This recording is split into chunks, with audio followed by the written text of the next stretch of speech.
welcome to this week. So we are again going to have some very interesting topics in this week. And so today's lecture, we will start with revising something in the sorting algorithms. Okay. So, so the first topic is about sorting algorithms. So remember again what we were doing in sorting algorithms. We are given n elements, since it can be in an array. So an array of n elements. So a1 to an, right? And you want to put them in sorted order and put these in a sorted order.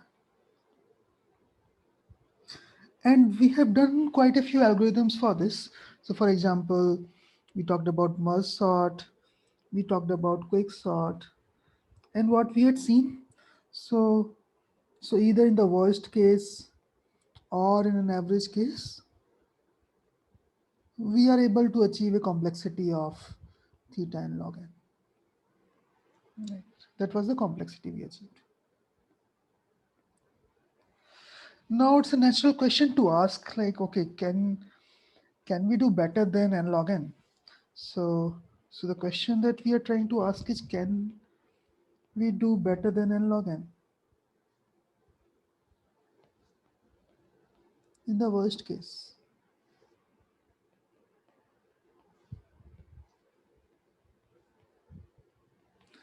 So of course, for all the algorithms that we have seen for sorting algorithms, we haven't seen better than n log n complexity.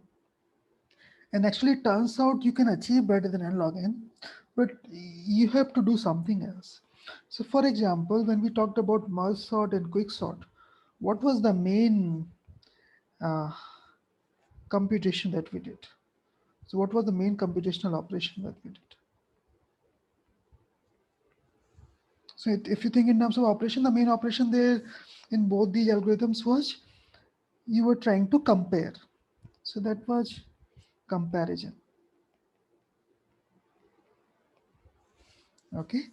So we were mainly trying to compare the two elements, and based on the comparison and the output, we would do something, right? We would take certain steps. So, so now suppose I want to ask, suppose I want to stick to comparison based sorting.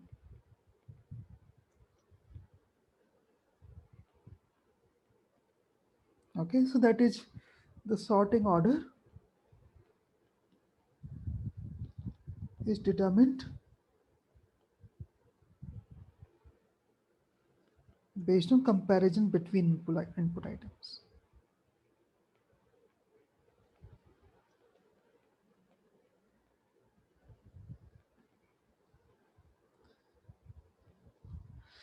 So in a comparison based sorting model,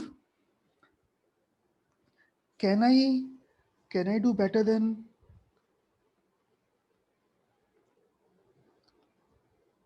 n log n in the worst case? And if it is not possible, can I prove a lower bound?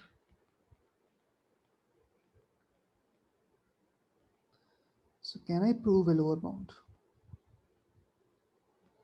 Omega n log n as in lower bound. So actually it turns out that you cannot do better than n log n, and n log n actually comes out to be a lower bound. Okay, but how do you prove that? How? And that is very interesting. How do you say that while you are doing comparison based sorting, I cannot do better than n log n? So let's try to prove this now. So so here in the comparison based model, what we are assuming,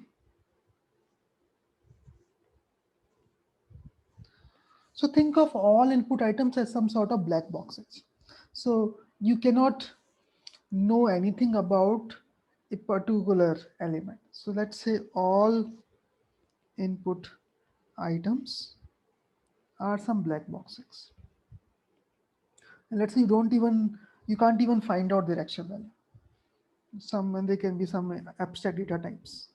Okay, and you don't know their actual value. But what you can do, so you can always compare two items. So you can always compare two items and get a value. So only operations that are allowed are comparisons. So you can do less than equal to, greater than equal to, equal to. And for each comparison, you get a binary yes or no answer. And based on this answer, you do more things. So your algorithm can take this answer. So you do a comparison, you get an answer, and based on the answer, that the algorithm can do certain things. But from input items, you cannot know anything other than just comparing two items. Okay, your algorithm can do many things based on yes, yes, and no. So and let's say we don't even worry about whatever other things your algorithm is doing. So let's say we only charge for comparisons.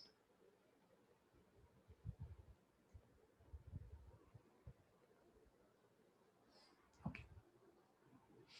And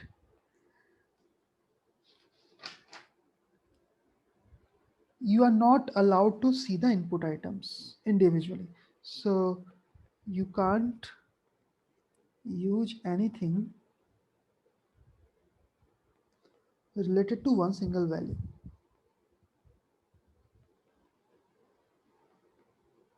So for example, I can't use what is the range of all the elements. I cannot use how many digits are there, etc. etc. I can't use all that. I can only compare two elements. So given this particular constraint, and suppose we are only charging for comparison, can we prove that we cannot do better than n log n? And actually, we can show it both for searching and sorting. So searching and sorting. So in searching, I can prove that if I only do comparisons, log n is a lower bound, and for sorting, n log n is a lower bound. Okay. So yeah, in searching, what is the comparison? You compare, suppose you're searching for x. So compare x with any element. Okay, you are not even comparing elements with each other. You're comparing x with any element. And here you are comparing two elements. Okay.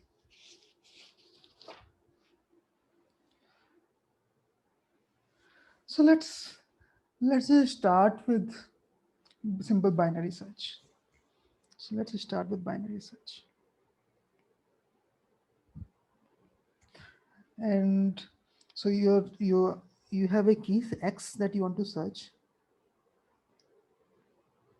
and you have a1 to an as your elements that you cannot see, but you can always compare x with any of these.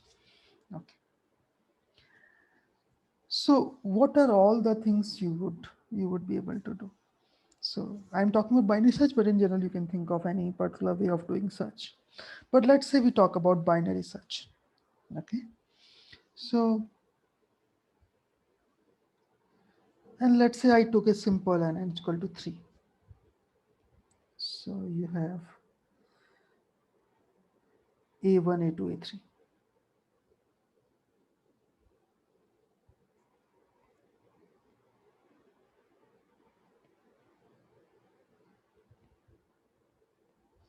Okay. So let's first try what do we do in the case of binary search. I'm trying to search x here. Okay. So how do we proceed? I'm trying to search x in this array. So I go to the middle element a2. So I have again drawing a1, a2, a3, and I'm trying to search x. So I first compare a1 with x. So I'm asking a question here: is a1 less than x? And it will have a binary answer, either yes or no. So let's draw no and yes. If a1 is less than x, then what I will do, so that means I have to search, oh sorry, let me write here a2.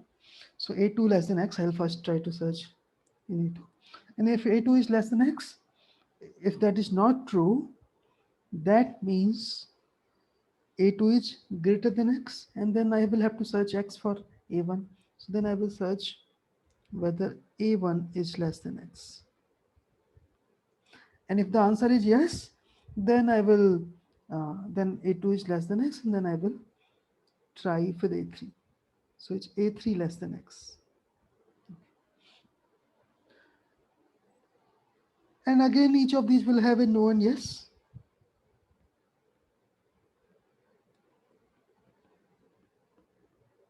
So again, if the answer is no, that means again a1 is greater than x, and that means x is even less than or equal to a1.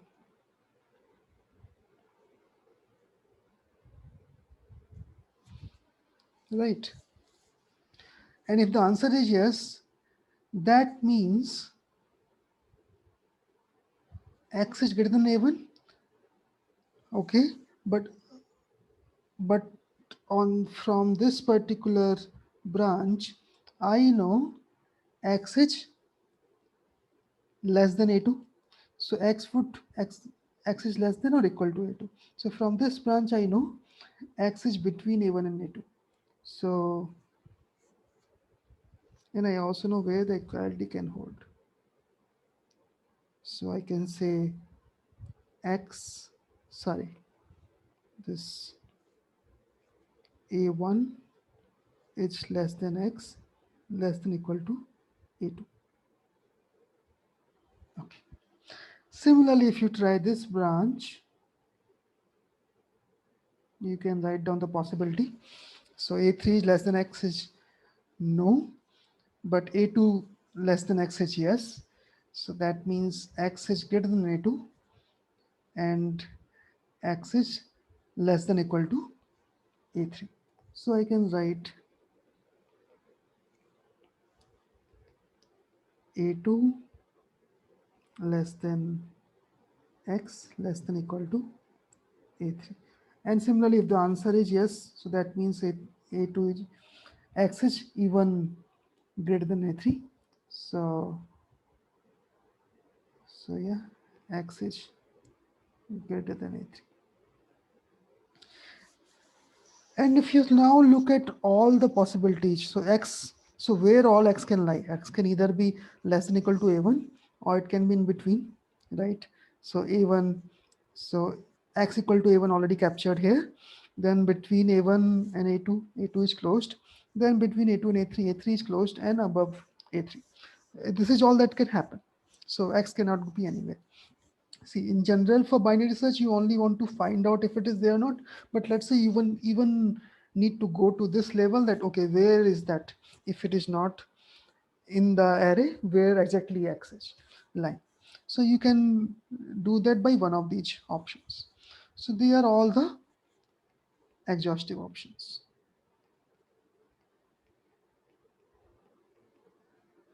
Okay. Now this particular tree that I have drawn, so this is actually called a decision tree. Okay, and actually depending on your input you will follow one particular branch of this,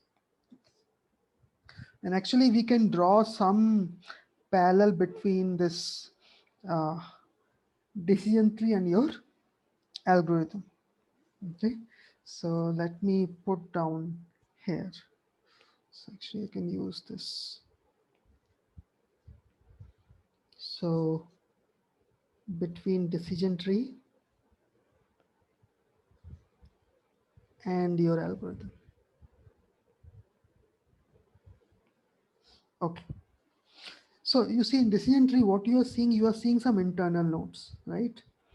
And then there are some leaf nodes. Okay.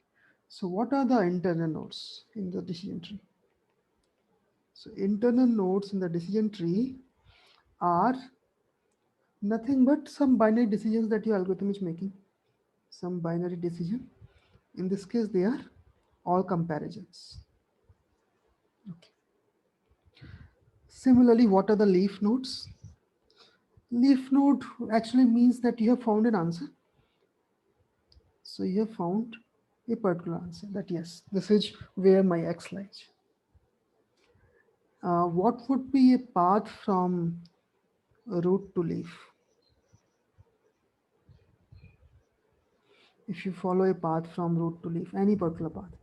So this will be a particular one particular execution of algorithm depending on the input. So this is actually an uh, algorithm execution.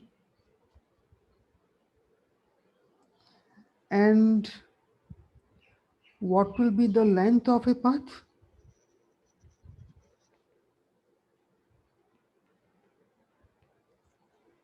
From root to a leaf.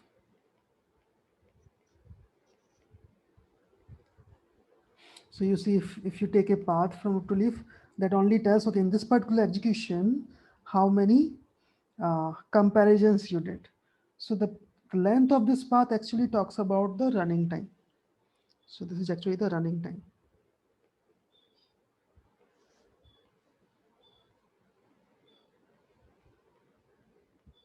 So now can you say what is the worst case running time?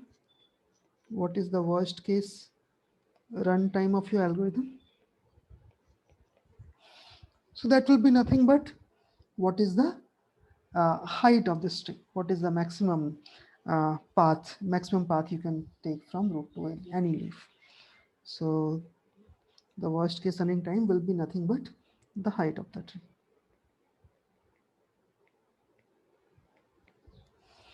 Okay, interesting. So that means, so that means if I can figure out the height of this tree,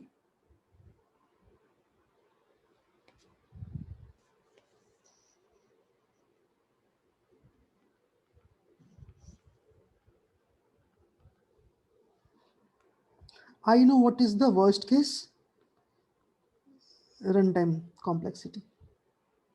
We know the worst case runtime complexity.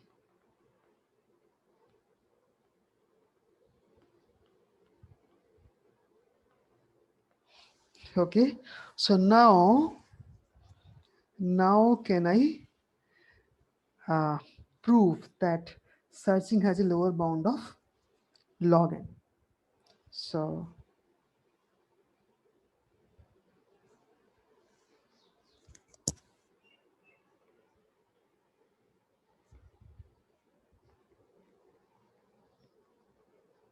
omega log n in the worst case, where you are given n items that from which you have to search x. So you can actually do a very quick proof. So you need to prove that the height of the tree is at least log n. So to prove that the height of decision tree is at least log n.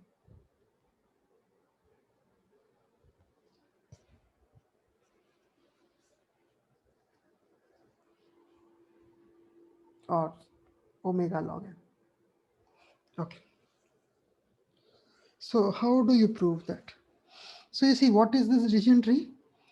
So this is actually a, so you see this is actually a binary tree, right? It's a binary tree. And what can you say about the number of leaf nodes?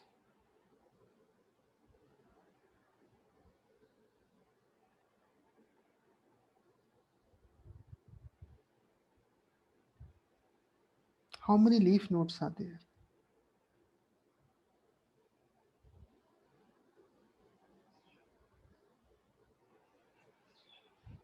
So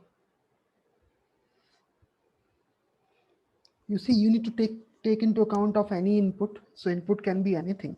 So x can lie. So x can lie anywhere. X can lie uh, before a1. X can lie between a1 and a2.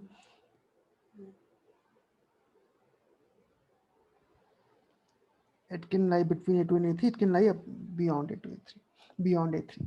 So and you need to capture all of these inside your leaves, right? So that means all of these are necessary. So for if there were n elements, you will have at least n leaf nodes. So you can say that. So you have a binary tree with greater than equal to n leaves. Okay. So one for each answer. So for each possible answer, you need to have a leaf. Now remember binary trees. If the binary tree has to have at least n leaves, right? What can you say about the height?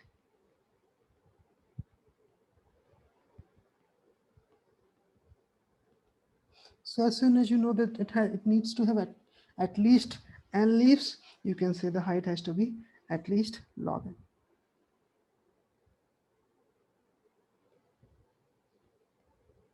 Right? That remember uh,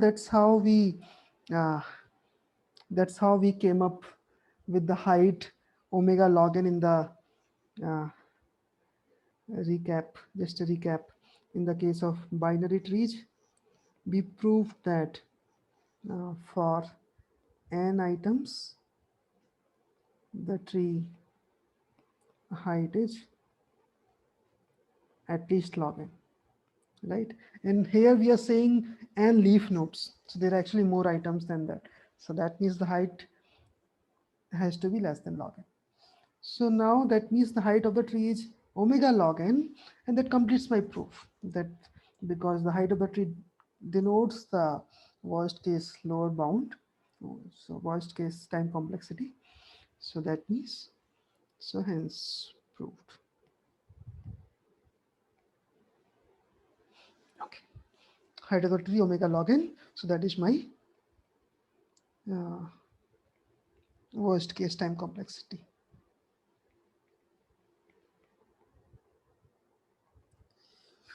Fine, so that was quite interesting. So now can we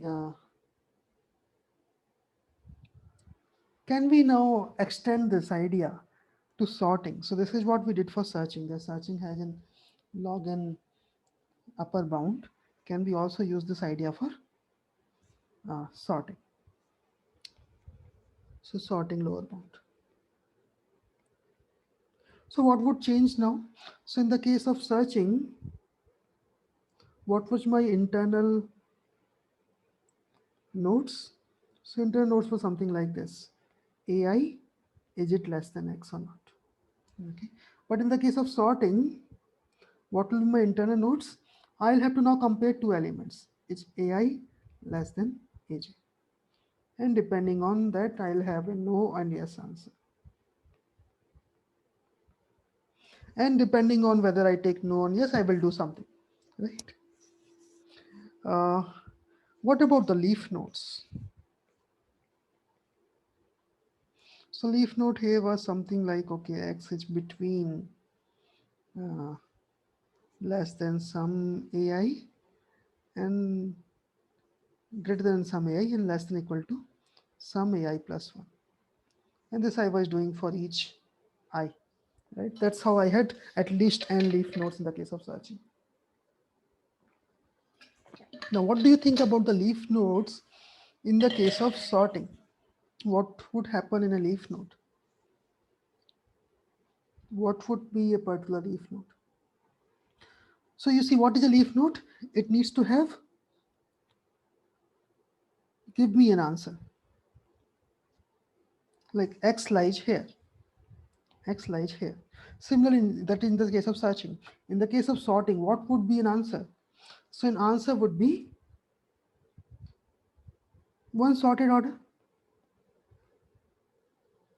something like A5 is less than equal to A7, less than equal to A3, and so on, right? So it will be a sorted order. So like final sorted order. So what you are doing in your algorithm, you are doing comparisons by all your uh, leave all your internal nodes. You're doing comparisons. So your goal would be to make enough comparisons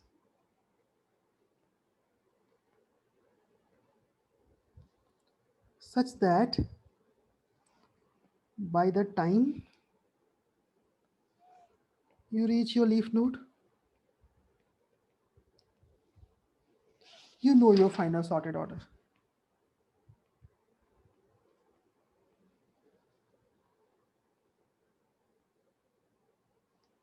Okay, fine.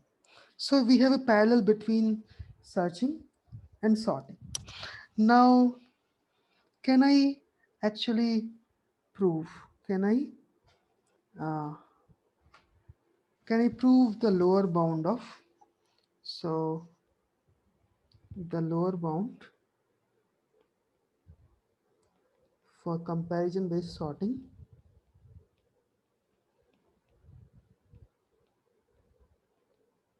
is omega n log n.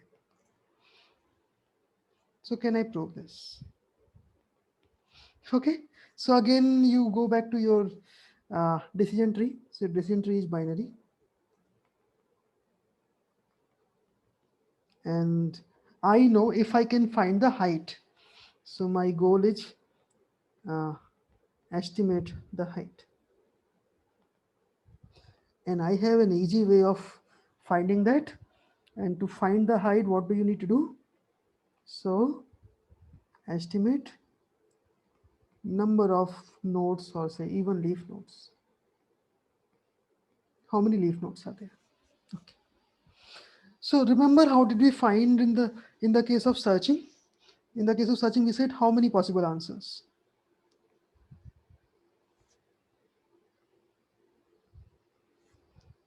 They were n, at least n, get equal to n.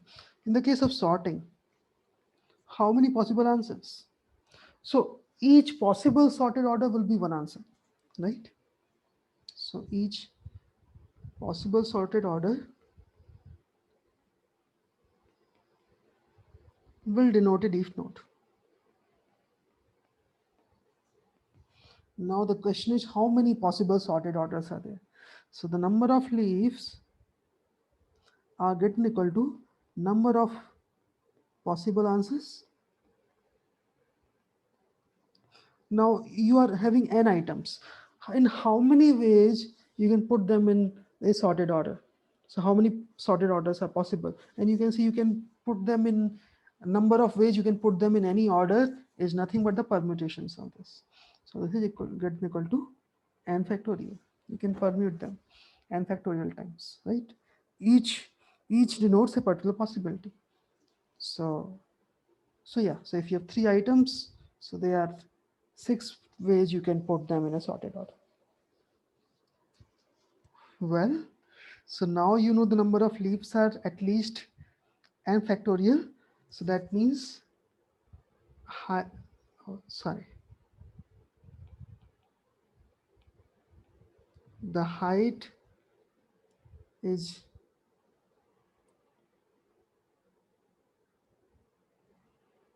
omega log n factorial. Okay, so omega of log n factorial.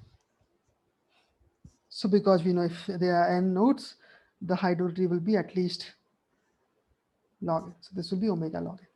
So now I need to just understand what is log n factorial. So what is log n factorial? Can I express that in some other ways? So can I say it is greater than equal to something? So this is what is that? This is summation I is equal to 1 to n log I Okay, and this is greater than or equal to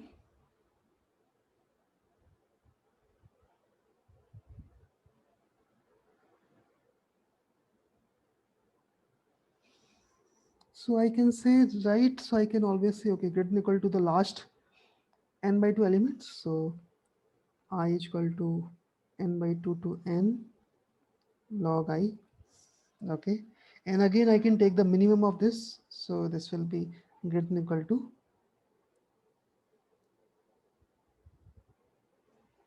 sigma I is equal to n by 2 to n log n by 2, right? All of these are greater than or equal to log n by 2, that's a minimum. And that is same as summation I is equal to n by 2 to n log n minus 1, and that is n by 2 log n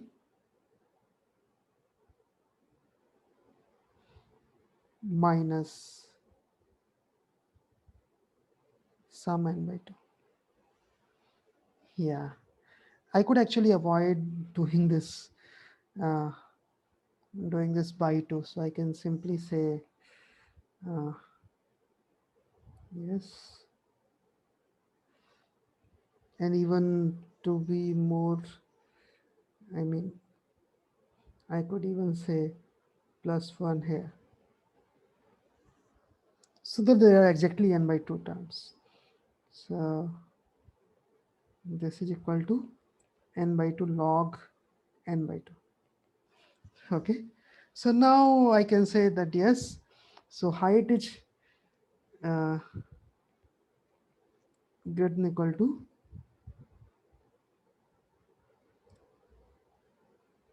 n by 2 log n by 2, and that is nothing but omega n log n, and that is my proof that yes, so in my comparison based sorting, my height would be, or that is the worst case time complexity,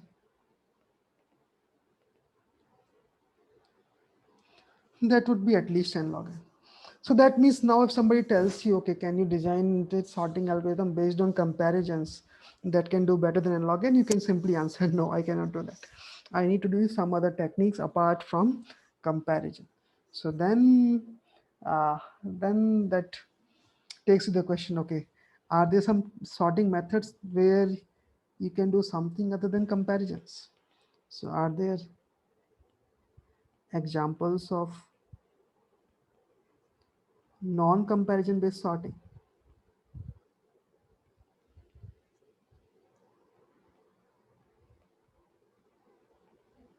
So that's what we will see now. So they are examples are generally uh, some integer sorting,